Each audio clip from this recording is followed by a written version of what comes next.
54 বছর স্বাধীনতার পর মানুষ পালাক করে অনেক দল অনেক আদর্শ দেখেছে, কিন্তু ইসলামী দল এবং ইসলামী আদর্শ সরকার গঠনের পর্যায়ে মানুষ দেখে নাই। এবার মানুষের বড় আকাঙ্ক্ষা ছিল একটা পরিবর্তন, বিশেষ করে যুব সমাজ, তারা একটা পরিবর্তন চেয়েছিল। হ্যাঁ, পরিবর্তনের পক্ষেই জনগণ অবস্থান নিয়ে ভোট দিয়েছে। বলবেন ভোট দিলে তাইলে আপনারা সরকার গঠন করলেন না কেন? এটা তো ঠিকই, এই প্রশ্ন তো যথার্থ প্রশ্ন। আবার জিজ্ঞেস করবেন ভোট যে দিছে তার প্রমাণ কি?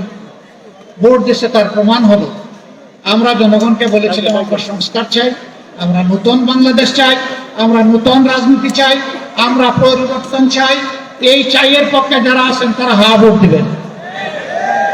69 জনগণ হা ভোট দিয়েছে, এইটাই তার প্রমাণ। যারা এখন ক্ষমতায় আছেন তারা বলেছেন তারা না ভোট দিবেন, তারা না ভোট দিয়েছেন, এইটাই প্রমাণ তারা সংখ্যাগরিষ্ঠ মানুষের ভালোবাসা এবং ভোট পান নাই। বিভিন্ন কায়দায় সেই ভোট নেওয়া হয়েছে। আমরা কায়দাগুলো এবার ভালো করে রপ্ত করেছি, চিনে নিয়েছি। আগামীবার সকল ঘাটে শক্ত পাহাড় আমরা সবাই মিলে দেবো ইনশাআল্লাহ। নারী পুরুষ সবাই মিলে দেব, আমাদের অধিকার আর কাউকে কেড়ে নিতে দেব না।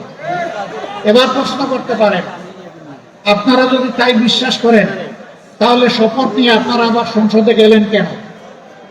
হ্যাঁ, আমরা আপনাদের ভোটের যেটুকু মর্যাদার স্বীকৃতি হয়েছে তার অমর্যাদা আমরা করতে পারি না। আমরা সংসদে গিয়ে আমাদের পক্ষে কথা বলবো না, ইনশাআল্লাহ জনগণের পক্ষে কথা বলবো এবং আপনাদের অধিকার আদায় করে ছাড়ার চেষ্টা করব। কিছু লক্ষণ ভালো, যে কেউ ভালো কাজ করে আমরা তাকে ধন্যবাদ দেব।